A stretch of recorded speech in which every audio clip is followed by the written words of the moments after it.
Mira, bueno, Lucía, hemos visto la semana pasada distintas manifestaciones de apoyo popular masivo a Cristina Fernández de Kirchner. Muchísima gente, bueno, cientos de miles de personas que colmaron la Plaza de Mayo y distintas plazas del país, manifestaciones frente a su casa y una ratificación del liderazgo indudable de la expresidenta en el escenario político de la Argentina. Pero al mismo tiempo la reconfiguración que obliga la inhabilitación a ella para poder presentarse a cargos selectivos. ¿Cómo lo están viviendo desde la agrupación La Cámpora y qué significa en el rearmado del partido con vista a las elecciones inminentes de medio término? Bueno, a ver, me parece que lo primero que hay que decir y que está a las claras, pero no hay que dejar de marcarlo, ¿no? Que fue el anuncio de Cristina de su voluntad de ser candidata y a los pocos días la ratificación de esta sentencia en manos de, en este caso, la Corte Suprema, pero que a lo largo de todas las instancias en las que se desarrolló esta causa conocida como vialidad estuvo marcada contundentemente por el cronograma electoral, ¿no? Entonces es evidente que hay una voluntad por parte de un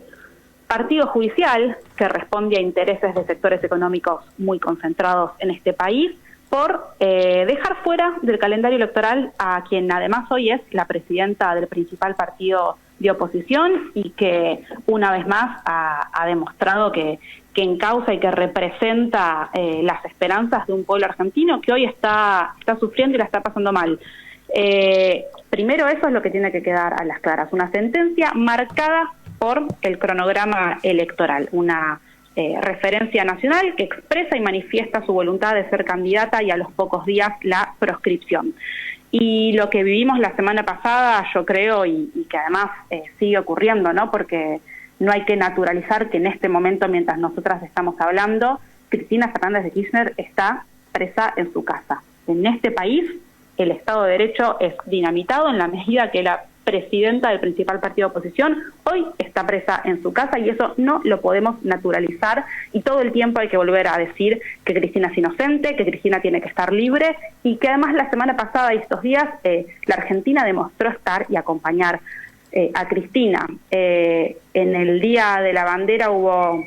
un banderazo en Parque Lezama en el que, además de escucharla a ella, escuchamos a Máximo, que dijo que el pueblo argentino había,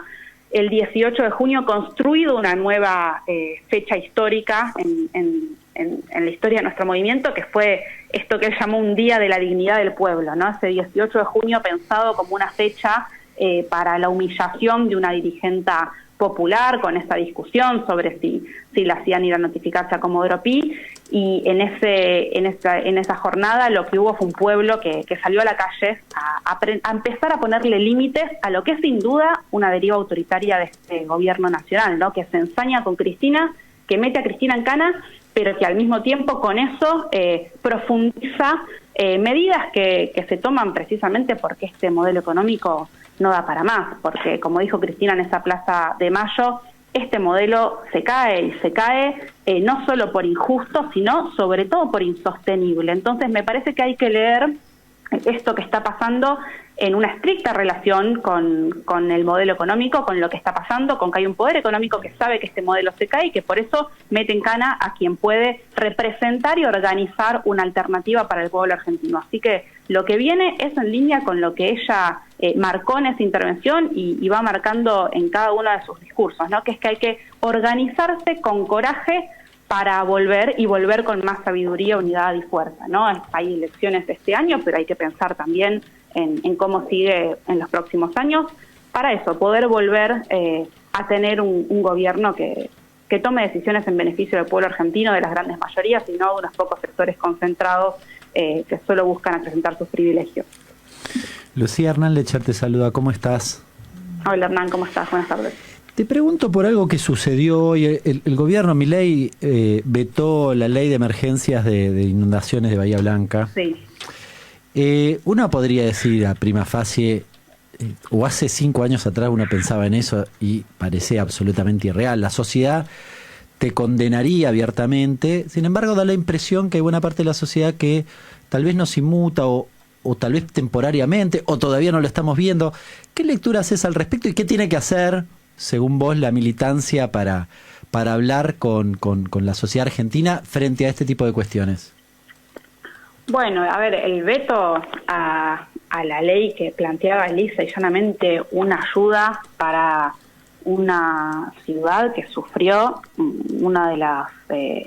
problemáticas más dolorosas, las inundaciones en Bahía Blanca, han sido imágenes que recorrieron el país, que han conmovido a gran parte del pueblo argentino, que se organizó, que se solidarizó, que trabajó desde el lugar que cada uno podía, quizás desde lugares incluso de mucha humildad, en ver cómo hacía llegar una ayuda a Bahía Blanca, pero este gobierno veta la ley que establece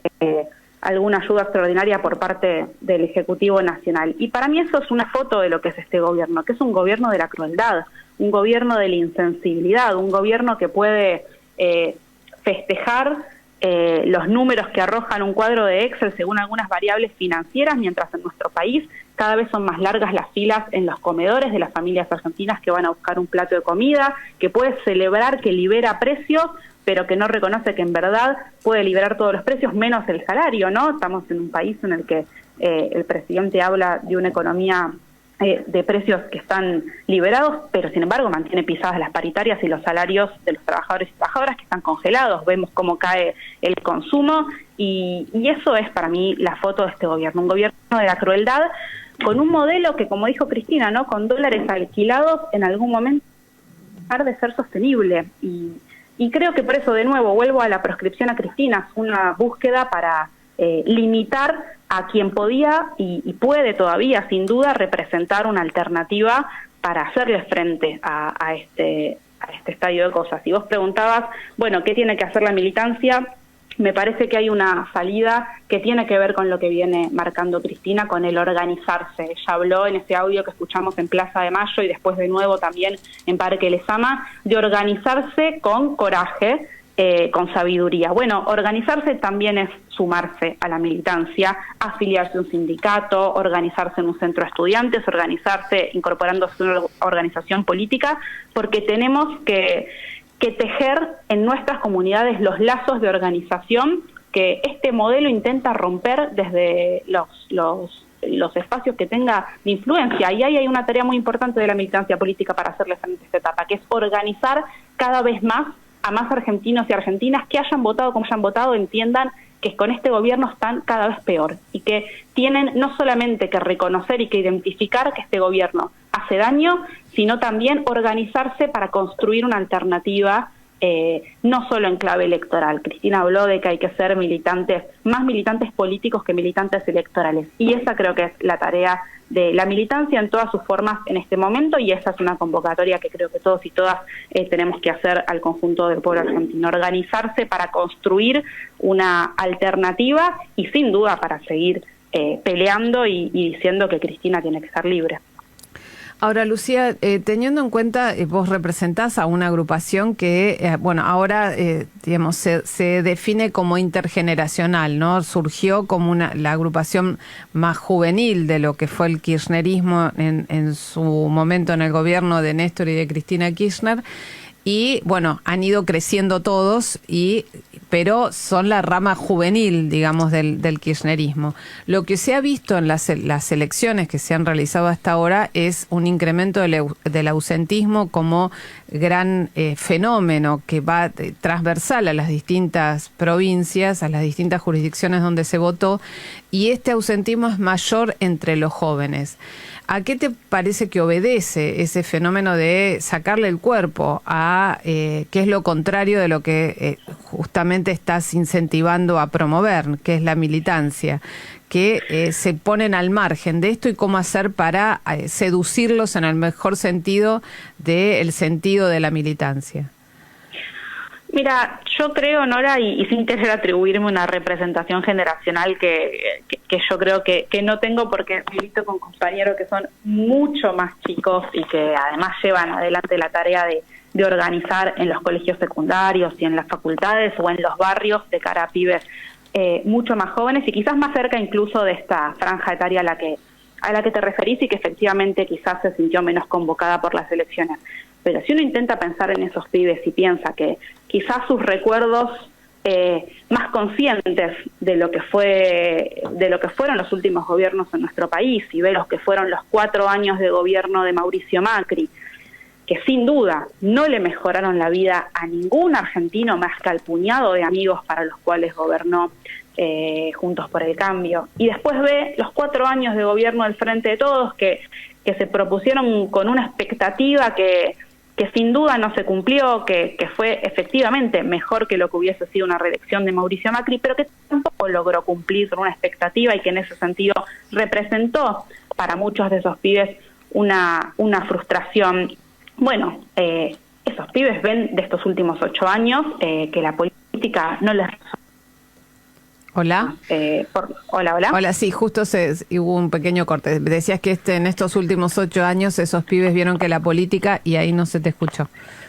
Bueno, que no les resolvió sus demandas. Y a eso se le suma quizás muchos pibes que vieron en Javier Milei algo distinto, o que se pretendía y se presentaba como algo distinto, y que ya estando a mitad del mandato ven que tampoco es un gobierno que les esté mejorando las condiciones de vida. Entonces, desde ese lugar uno entiende que quizás no se hayan sentido interpelados por la participación en estos últimos meses, pero yo creo justamente que lo peor que podemos hacer es dejar que esos pibes se queden en sus casas el día que hay una elección. De hecho, yo pienso que muchos de los pibes que eligieron a Javier Milei son pibes con los que se puede dialogar, porque son personas que eligieron ir a manifestarse de una manera, y que quizás esos pibes hoy estén decepcionados de ese gobierno porque ven que sus viejos tienen que laburar más horas para cubrir lo mismo que cubrían antes, que a sus abuelos no les alcanza para los medicamentos porque además se recortaron los medicamentos en el PAMI, que ven cómo se ajusta el presupuesto de las universidades a las cuales asisten. Bueno, la tarea para mí de la militancia en estos contextos es también ir a buscar a esos pibes, y que esos pibes, si se decepcionan de Javier Milei, se decepcionan solamente de Javier Milei y no de toda la política. Entonces, el proponerles organizarse para construir una alternativa que los involucre, que los contemple, que trate de hablar de los problemas que tienen, que trate de hacerlos parte de la construcción de soluciones, yo creo que es el camino para volver a vincular a la política. Y de hecho, si tengo que mirar, por ejemplo, cómo se conformó el Consejo Nacional o las secretarías o la lista con la que Cristina asume como presidenta del Partido Justicialista, y yo veo muchos pibes ahí, y para mí eso es una forma también de pensar qué es lo que tiene que hacer la política para volver a representar, ¿no? Meter a esos militantes y a esos pibes que están en los territorios mucho más cerca que a uno de nosotros, de esos pibes que se están desencantando, y dándoles voz en las herramientas de construcción política. Yo tengo que mirar en el partido, veo a una secretaria de la Juventud Peronista como es Valentina Morán, una compañera de Mendoza que labura con los pibes que sufren violencia institucional, con los pibes de los barrios, con las acciones culturales de sus territorios. Veo compañeros y compañeras de barrios populares de la Ciudad de Buenos Aires que integran ese partido justicialista. Veo presidentas de centros de estudiantes que integran también ese partido justicialista, y vuelvo a identificar una vez más que Cristina es la que mejor ve que hay que volver a buscar a esos pibes que se puedan haber desencantado de la política. ¿Y qué hace? Pone a esos protagonistas en esos lugares de discusión, a quienes están mucho más cerca, y creo que hay que escucharlos más y que hay que darles un protagonismo para justamente ser quienes vayan a buscar a los pibes que puedan estar desencantados. Así que la tarea no es fácil, yo digo hay que convocar y no creo que alcance con enunciarlo, pero efectivamente una de las respuestas que tenemos que construir para esta etapa es la convocatoria a la organización política y lisa y llanamente a sumarse a militar. Muchísimas gracias, Lucía Cámpora, secretaria general de la Cámpora, por este diálogo con la M750. Muchas gracias.